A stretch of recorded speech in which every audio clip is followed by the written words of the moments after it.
आज के इस वीडियो में हम मनी को या वेल्थ को कैसे मैनिफेस्ट कर सकते हैं शेयर मार्केट को यूज़ करके ये जानेंगे।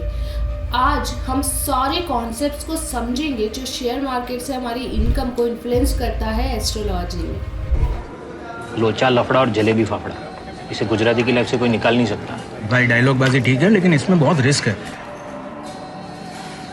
रिस्क है तो इश्क है। ओम नमस्ते।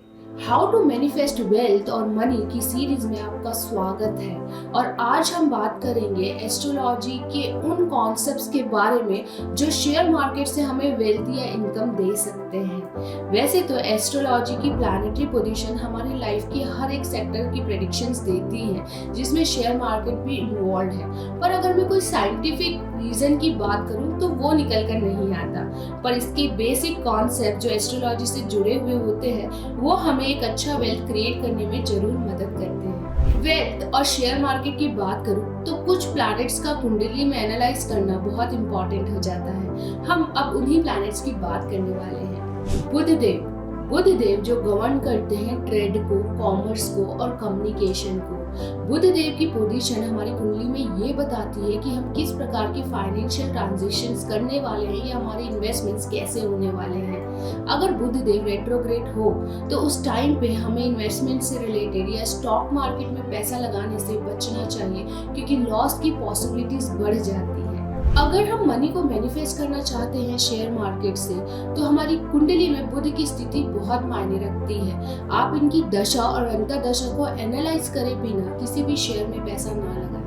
दूसरे इंपॉर्टेंट प्लैनेट है गुरुदेव, जुपिटर जो कि गवर्न करते हैं हमारे लक को, ग्रोथ को और एक्सपेंशन को। ये एसोसिएट भी होते हैं हमारे वेल्थ और एबंडेंस के साथ। अगर हमारी कुंडली में गुरुदेव पॉजिटिवली प्लेस्ड हो तो हम शेयर मार्केट या फाइनेंशियल सक्सेस को इजीली अचीव कर सकते हैं।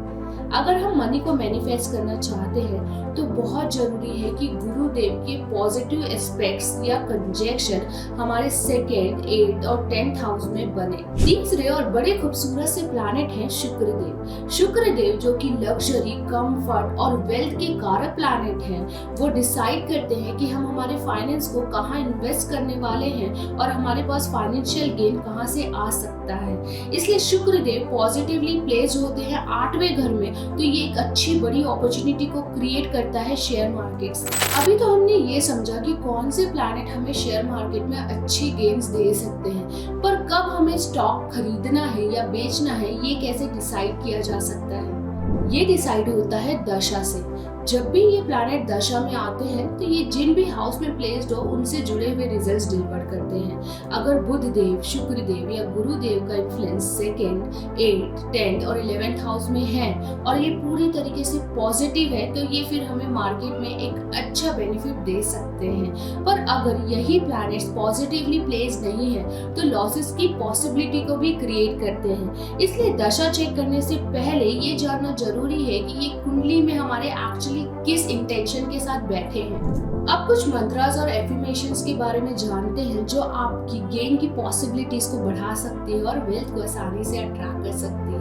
एफर्मेशन है I attract financial abundance through wise investment. आप अगर इस लाइन को एफर्मेट करते हैं तो ये आपकी इन्वेस्टमेंट से ग्रोथ की पॉसिबिलिटीज को हाईली इंक्रीज करता है। अगर आपकी कुंडली में प्लैनेट्स का पॉजिटिव ट्रांजिशंस हो रहा है तो आप इस टाइम पे सिट्रिन और ग्रीन एवेंचुरिन जैसे क्रिस्टल्स भी पहन सकते हैं वेल्थ की पॉसिबिलिटीज को इंक्रीज करने के लिए।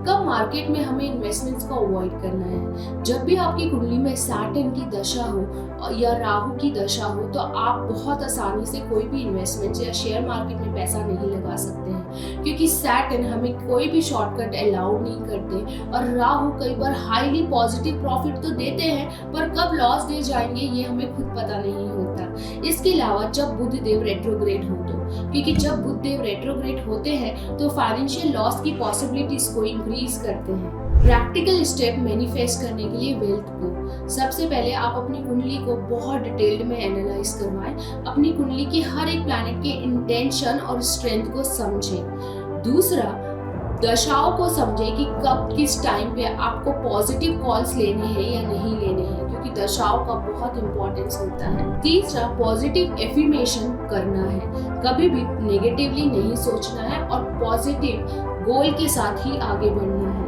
Stay discipline. अगर आप स्टॉक मार्केट में एक अच्छा फायदा चाहते हैं तो आपको आंख बंद करके इन्वेस्टमेंट्स नहीं करना है। आप जिन भी शेयर्स में इन्वेस्ट कर रहे हैं आप प्रॉपरली उनके बारे में जाने समझें और एनालाइज करें। मार्केट के अप्स डाउन्स को आप प्रॉपरली समझें और फिर एस्ट्रोलॉजी की मदद से आप अपनी ग्रोथ के इंक्रीमेंट की पॉसिबिलिटीज को बढ़ाएं। एस्ट्रोलॉजी एक ऐसा शास्त्र जो आपकी लाइफ पर्सनली, प्रोफेशनली और फाइनेंशियल ग्रोथ कब होने वाला है सारी बातों के बारे में बताता है। पर एस्ट्रोलॉजी की मदद लेने के साथ साथ हमें हमारे कर्मास को नहीं भूलना चाहिए। हमें पूरी सूझबूझ के साथ कोई भी काम करना चाहिए और जब ये बात स्टॉक मार्केट में हो तो हमें तो और अलर्ट रहना चाहिए। उम्मीद करती हूँ मेरा ये वीडियो आपकी प्रॉफिट को जरूर बढ़ाने वाला है।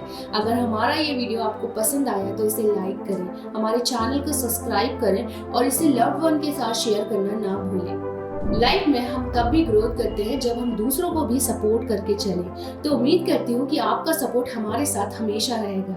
मिलते हैं एक नए वीडियो में, तब तक के लिए ओम नमस्ते।